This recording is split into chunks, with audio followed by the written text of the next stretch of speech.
Sinusubaybayan namin ang nakakakilabot ng mga bagong pangyayari sa kasong Humanik sa buong Florida. Isang binatilyo ang inakusahan ng malupit na pag-atake at pagpatay sa stepsister niyang si Anna Kepner.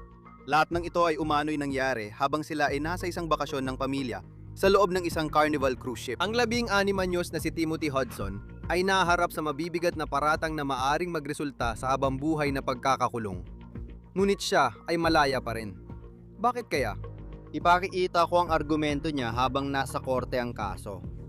Ayon sa mga piskal, dapat siyang ikulong dahil panganib siya sa mga tao sa paligid. Narito tayo sa kasong iniharap ng Law and Crime. Ako si Chris Stewart.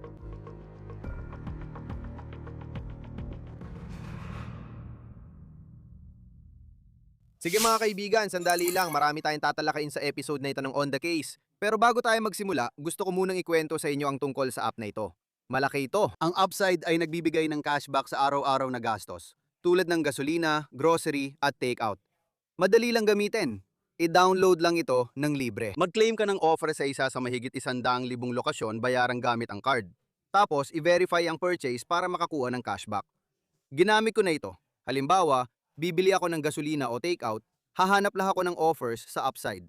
Pagkatapos gumastos, lalabas agad ang pera sa app at pwede ko na ilipat sa bangko ko. Karaniwang nakakakuha ng $254 kada taon ang mga madalas gumamit ng Upside. Para makakuha ng cashback, i-click ang link sa description o i-scan ang QR code at gamitin ang promo code na OTC para makuha ang dagdag na 25 sentimo bonus sa bawat galon sa unang tangke ng gasolina mo. Hindi matagpuan si Timothy Hudson. 16 lang nakatakdang dinggin ng kanyang kaso sa korte sa Miami. Ito ang video ng 16 anyos na si Timothy Hudson na pumapasok sa federal na hukuman sa Miami noong Pebrero. Noong una, di namin alam kung bakit siya nasa korte.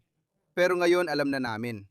Kinasuhan siya sa pagpatay sa stepsister niyang si Anna Kepner at nililitis bilang adulto. Ito ang video mula sa mga reporter ng telebisyon ng WTVJ na pinalilibutan ng binatilyo habang papasok siya sa korte. Dati, kinasuhan siya bilang minor de edad, kaya silyado ang kaso. Pero hindi na ganito ngayon. Isang reporter ang diretsang nagtanong kay Hudson noon, "Ikaw bang pumatay sa stepsister mo?" Hindi siya sumagot at agad siyang inilayo ng abogado niya. Ngayon, kinasuhan na si Hudson bilang nasa hustong gulang. Kaya tanong, maingat pa rin ba ang pagtrato o dapat na ba yung itigil? Sa ilang paraan, natanggal lang mga yon.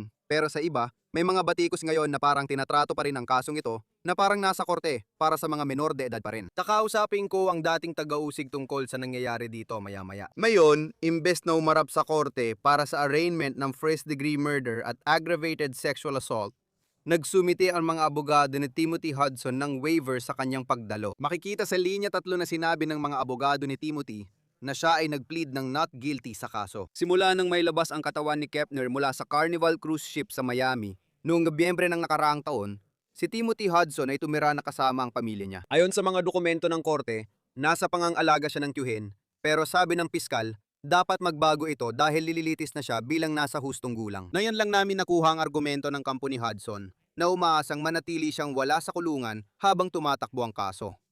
Tatalakayin ko ito mamaya. Para maintindihan ang nangyayari ngayon, balikan natin paano tayo nakarating dito. Ito si Anna Kepner. Isang senior sa high school mula Titusville, Florida siya. 3 oras sa hilaga ng Miami. Nakatakda siya magtapos ngayon at ayon sa pamilya niya, plano niyang sumali sa Navy pagkatapos ng high school. Umasa siyang makakabalik sa bayan bilang alagad ng batas. Noong Nobyembre, sumama si Anna Kepner sa pamilya sa cruise.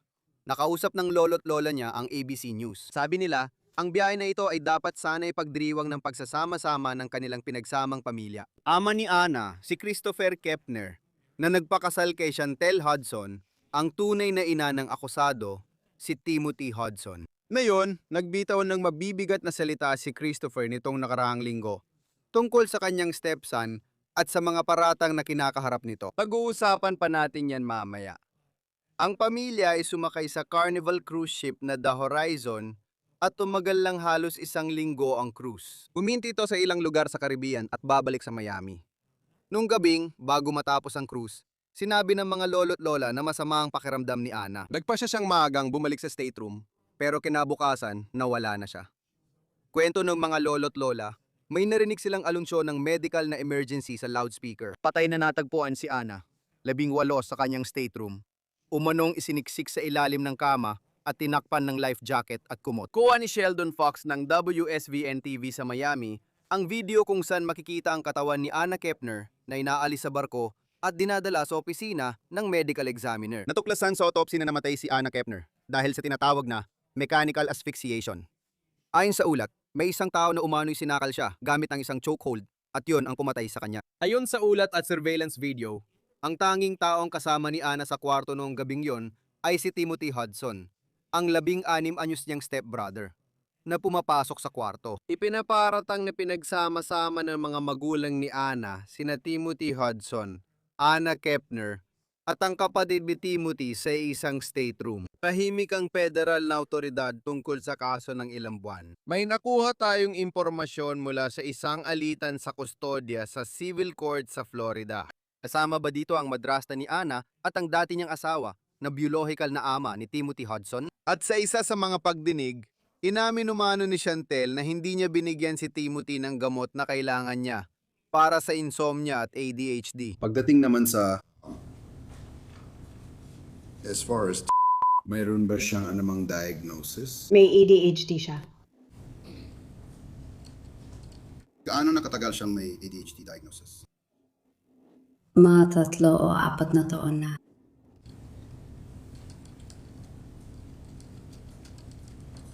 Nangyari ba yon matapos kayo maghiwalay ni Gino Hudson?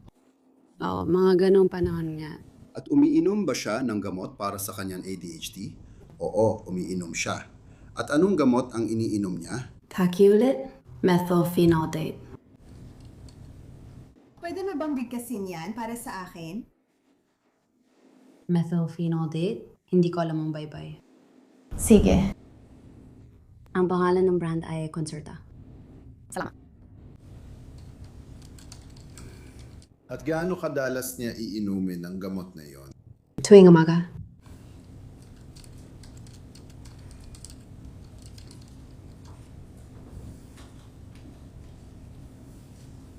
Dinala ba niya ang gamot nung sumakay siya sa cruise? Umiinom din siya ng gamot tuwing gabi. Parehong gamot ba? Hindi, clonidine yun. Para saan yun? Para sa insomnia.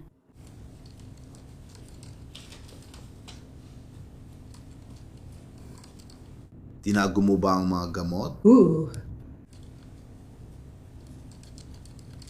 Tinitiyak mo bang araw-araw niyang iniinom ang gamot? Araw-araw siyang umiinom ng tableta niya sa umaga at 2 gabi lang hindi na inom ang clonidine.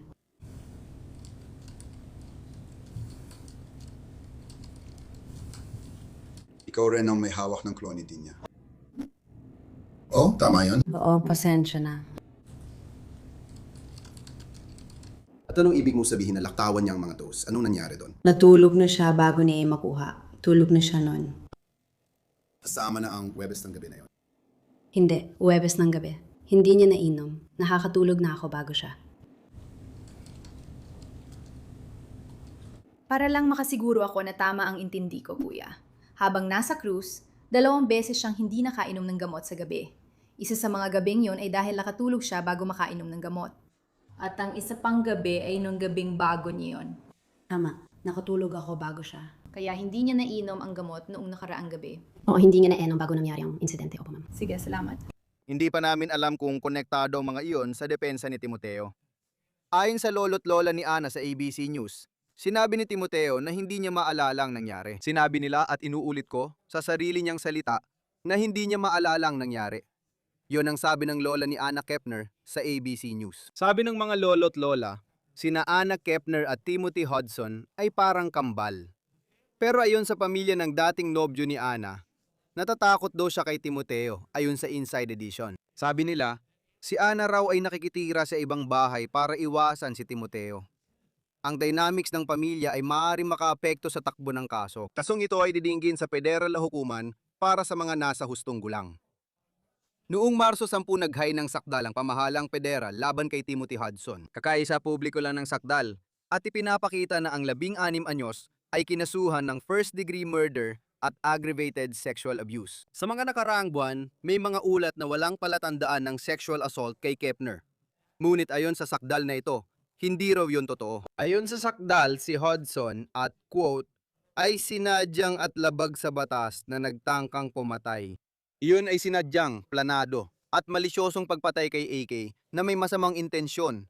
Ibig sabihin ay pinagplanuhan niya ito at hindi lang isang biglaang kilos. Ang ikalawang kaso ay malubang sexual na pang-aabuso, kung saan ayon sa kaso, sinadya at pinilit ni Hudson si AK na isagawa ang isang sexual na akto gamit ang dahas. Ang desisyon kung magpapatuloy ang kasong ito sa Korte ng Kabataan o ililipat sa Korteng Pang-adulto ay inilabas noong Abril 10 ng ipag-utos ng hukom na ilipat ang kaso sa adult prosecution at buksan ang buong record ng korte.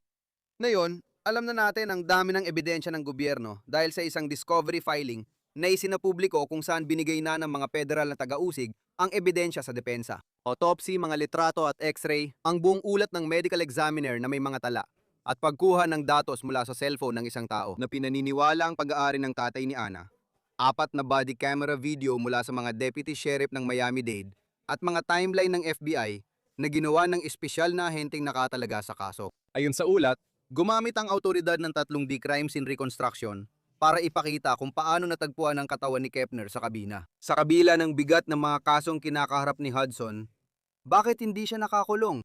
Nang kasuhan si Hudson bilang menor de edad, pinayagan siyang tumira sa tiyuhin at nagsuot ng GPS monitor ayon sa record ng korte. Pero ngayong nasa korteng pang-adulto ang kaso, inihiling ng mga taga-usig ng korte na ilagay na sa kustodiya si Hudson. Nagsumite ng musyon ang mga taga-usig na ipawalang bisa ang patakarang nagpapalaya kay Hudson.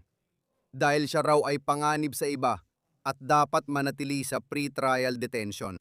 Dagdag pa nila, ayon sa kanila, ang akusado ay sangkot sa pinakamabigat, pinakagrabeng at pinakamatitinding krimen na maaring gawin ng isang tao laban sa kapwa. Ginawa niya ang mga krimeng ito laban sa biktimang wala naman daw niyang alitan at pinalaki siyang ituring na parang kapatid.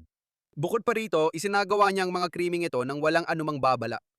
Nagawa niyang gawin ang ganitong kalulunos-lunos na mga gawain kahit na tila may maayos at sumusuportang pamilya. Sa ngayon, nakatira ang akusado sa bahay na may mga menor de edad. Dahil dito, walang katiyakang masasabi ang alinmang hukuman na anumang kondisyon o kombinasyon ng mga kondisyon ay sapat upang mapigilan ng akusado na maging panganib sa iba. Kaya naman, ang akusado ay dapat ikulong.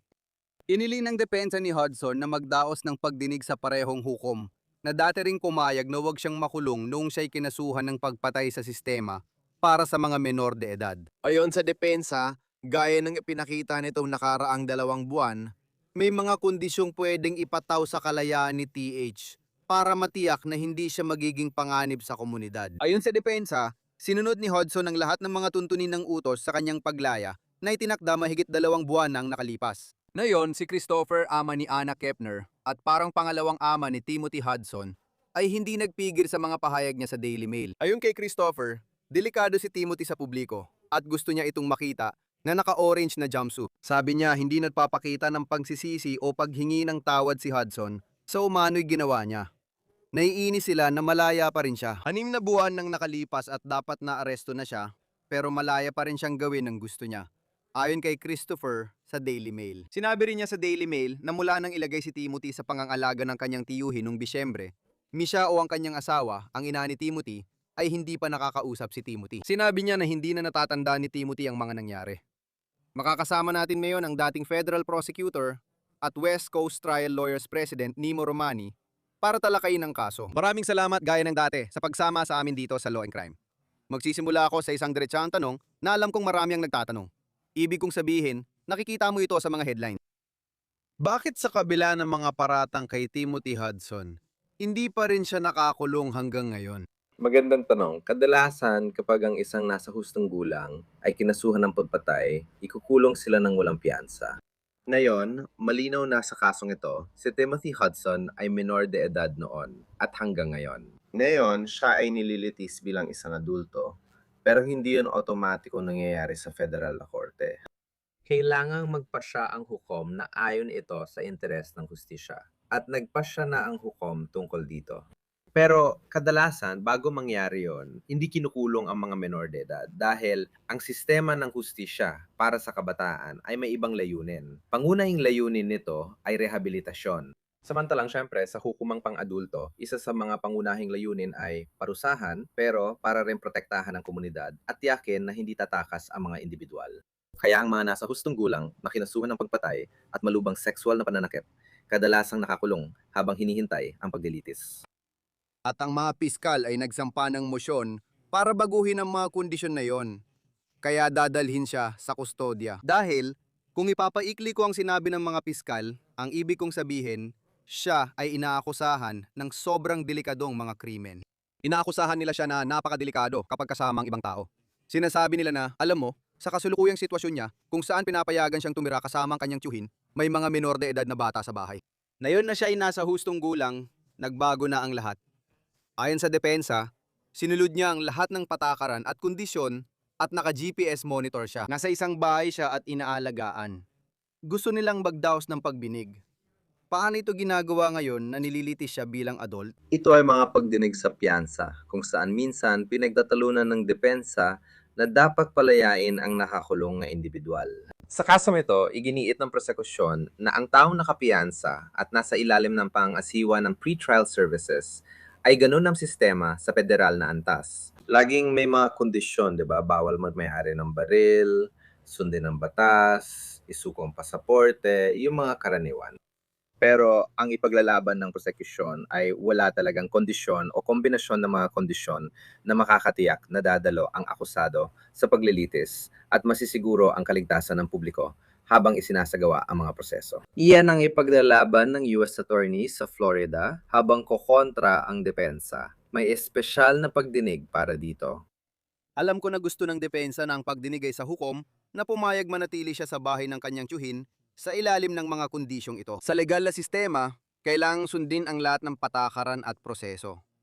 Hindi rin nakakagulat na kinasuhan siya bilang adulto dahil 16 taong gulang na siya. At saka napakabibigat ng mga kasong kinakaharap niya. Ibig ko sabihin, gaano kalaki ang posibilidad na sabihin ng hukom, sige, na yung nililitis ka na bilang adulto, ilalagay ka namin sa detensyon habang umuusad ang kasong ito. Posible yon at gaya ng sabi mo, nakadepende talaga sa jurisdiction. Sa Korte ng Estado ng Florida, hindi na kailangang humingi ng pahintulot ang mga taga-usig. Maharing kasuhan ang 16 anyos bilang adulto. Sa kaso nito, dahil federal ang sistema at sa ilang estado gaya ng California, kadalasan kailangan ng pahintulot ng hukom para makasuhan ng menor de edad bilang adulto. Malabo ang pamantayan dito at interes ng hustisya ang mahalaga. Malawak din ang kapangyarihan ng mga hukom sa piyansa. Alam mo, may mga hukom na agad ikukulong ang lahat ng nasasakdal ng pagpatay o ng mga mabibigat na krimen gaya ng rape tulad ng pinag-uusapan natin dito, lalo na kung may naganap na pagpatay. Wala talagang malinaw na argumento para sa self-defense o kawalan ng intensyon. Tama ba? Kapag pinag-uusapan ang asphyxiation, may magsasabi rin na sa ngayon akong kasuhan siya bilang adult, pero menor de edad pa rin siya na yon at menor de edad din siya noong nangyari ito. Naniniwala ako na ang mga serye ng kondisyong ito ay makakapagprotekta sa publiko at makakasiguro na haharap siya sa korte. Kaya desisyon ito ng hukom mismo. Siguradong walang isang solusyon para sa lahat. O alam mo, hindi ko ito ilalarawan ng napakalawak dahil talagang nakadepende ito sa desisyon ng mismong hukom sa kaso. At yan ang nakikita natin dito. Mayong araw dapat siyang ma-arraign at humarap sa korte. Pero nag-waive ng pagdalo ang mga abogado niya. Nagsumite sila ng dokumento na nakita at hawak na niyang indictment. Nagdeklara siyang not guilty at ni-waive ang pagdalo. Anong opinion mo sa desisyong yon kumpara sa pagharap niya sa korte sa Miami? Alam mo, ang mga ganitong arraignment ay kadalasan formalidad lang, di ba? Halos palaging hindi guilty ang isinasagot ng akusado. O kaya ang abogado niya ang nagsasabi ng plea na hindi guilty para sa kanya. Kaya wala masyadong nangyayari. Ito ay unang pagharap, kadalasan binabasa lang ang mga kaso laban sa kanya. Minsan pinapalampas nila ito dahil layunin lang ng arraignment na ipaalam sa akusado ang kaso laban sa kanya at kunin ang plea. Karaniwan, mabilis lang ito at ilang minuto lang. Minsan, pinag-uusapan din nila ang piyansa sa pandinig. Madalas, kapag mahaba ang pagdinig at maraming plea, ipinagpapaliban ng maestrado ang pagdinig sa piyansa ng ilang araw at nagtatalaga ng oras para dito. Dahil hindi tatalakayan ang piyansa na yon at mabilis lang ang pagharap, kailangan pa siyang gisingin ng maaga, dalhin ng mga marshal sa korte at maghintay ng ilang oras para sa ilang minutong pagdinig. Malamang sinabi ng mga abogado na kilalang kaso ito. Hintayin na lang natin ang pagdinig sa piyansa para doon ipakita ang kliyente. Ano ang masasabi mo tungkol sa desisyon? Kasi siya ay 16 na taong gulang at napakabigat ng mga kasong kinakaharap niya. Tungkol lang sa desisyon na ito na litisin ang kaso sa hukuman para sa mga adulto imbes na sa sistema para sa mga menor de edad. Sa totoo lang, iyon ang pinakamalaking desisyon sa kaso. Marahil, mas mahalaga pa kaysa sa hatol ng hurado. Dahil ang posibleng parusa sa kanya bilang adulto ay habang buhay na pagkakakulong. Seryoso ito. Hindi pwedeng patawan ng death penalty ang mga menor de edad dahil sa desisyon ng Korte Suprema noon. Sa sistema ng kabataan, posible siyang makalaya pagdating ng tamang edad. Magkaiba talaga ang layunin ng dalawang sistema. Layunin nito ang rehabilitasyon at dinidinig sa korte ang mga kaso ng kabataan. Bihira ang mga individual na tunay na nakakulong. May usapan tungkol sa mga kampo sa juvenile hall. Ngunit lalo na sa federal na antas, hindi ito pangkaraniwan. Ang pagsasampa ng kaso kay Hudson bilang adulto ang pinakamalagang desisyon sa kaso na magtatakda ng direksyon ng kanyang kinabukasan. Kung titingnan mo ang mga naiulat, si Anna Kepner di umano ay nilagay sa isang uri ng sakal ni Timothy Hudson. Natagpuan ang kanyang katawan sa ilalim ng kama sa stateroom, natakpan ng kumot at mga life jacket. At lumalabas ng panig ni Timothy Hudson, ayon sa mga miyembro ng pamilya, ay hindi niya raw maalala ang nangyari. Pero siya ang huling nakita umano na pumasok sa kwarto kasama si Anna Kepner. At siya lang ang lumabas. Abang umaandar ang kaso, at hindi ko alam ang depensa niya, pero kung parang hindi lang niya maalala at nablangko ang alaala niya sa nangyari, malakas kaya ang depensang yon? Napakahirap ng depensang yan. Kung pinag-uusapan natin ang legal insanity ayon sa batas, napakataas ng pamantayan nito. Ibig kong sabihin, nakikita mo ito sa mga kasong pagpatay. Halimbawa, makikita natin ito kay Nick Reiner. Kung titingnan ng mga depensa sa kasong pagpatay, karaniwan nahahati ito sa 4 na kategorya. Una, hindi ako yon. Iba ang gumawa. Mahirap yan, di ba? Akala ko may video na nagpapakitang silang dalawang pumasok, tapos si Hudson lang ang lumabas. Malinaw na may DNA evidence kung may nangyaring sexual na gawain at motibo. Susunod, titingnan mo na ang self-defense. Tama? Madalas nating marinig ang argumentong yan, pero mahirap ipaglaban sa kasong ito. Lalaki laban sa babae, posible pero hindi malamang. Pagkatapos, makikita mo na may mga paraan para posibleng mapawalang bisa ang intensyon. Pwede mong sabihin na aksidente lang, tama? Maring makita natin yan sa kaso ni David. Sabi ni Celeste Trebos, namatay siya sa natural na dahilan o maaring dahil sa bugso ng damdamin, manslaughter. Muli, mahirap talaga. Hindi ito angkop sa mga katotohanan ng kaso. Lalo na kung may sexual na gawain at sakal, mahirap talagang ipaglaban na walang intensyon. At pagkatapos, may legal insanity. Ang legal insanity, Chris, ay nangangailangan na ang akusado ay talagang hindi alam ang tama sa mala dahil sa isang sakit o depekto sa pag-iisip. Mataas ang pamantayan nito at kadalasang nasa depensa ang responsibilidad.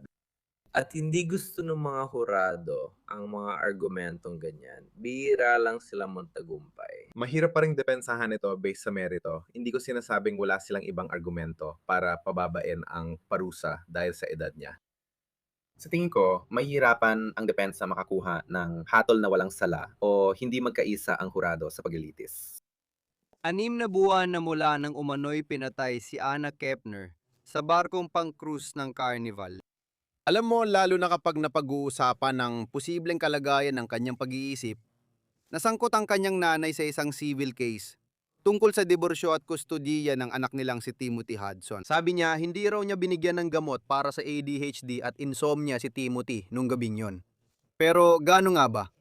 Sa mga nakaraang buwan, malamang na sinuri ng mga investigador ang kalagayan ng pag-iisip ni Timothy Hudson o nagkaroon ng pagkakataong maipasuri siya bago magdesisyon ng mga federal na piskal na sampahan siya ng mabibigat na kaso. Malaking bagay talaga yan. Kaya prosekusyon ka man o depensa, dapat mo itong tingnan. Dahil kahit paano, magiging mahalaga ito sa pagpapataw ng sentensya, pero maaari rin itong maging mahalaga habang nasa yugto ng paglilitis ng hurado ang kaso. Depende kung umaabot sa kabaliwan o nawawala ang intensyon. Ngayon, malinaw namang totoong issue ang kalusugan ng pag-iisip. Karaniwan, hindi naman sexual na inaabuso o pinapatay ng tao ang kapatid o step-kapatid nila, di ba? Balikan ko ulit ang kaso ni Rainer. Ibig ko sabihin, may mga katulad na bagay na inilalabas sa media tungkol sa kaso yon. Kaya kung may isang tao na hindi umiinom ng gamot niya, muli, hindi naman ito automatikong legal na depensa. Hindi ito ibig sabihin na wala kang sala sa krimen. Maliban na lang kung talagang hindi mo alam ang ginagawa mo. Pero muli, maaari itong gamitin bilang isang salik sa paghatol na nagpapakita na, pakinggan ninyo, hindi ito sinadyang gawin. Heto ang isang tao na hindi naalala. Heto ang isang tao na hindi umiinom ng gamot niya. Heto ang isang tao na minor de edad. Hindi ko sinasabing sang-ayon ako sa lahat, pero mahuhulaan mo kung paano ipagtatanggol ang kaso. Tingnan, ito ay taong karapat dapat bigyan ng pagkakataon.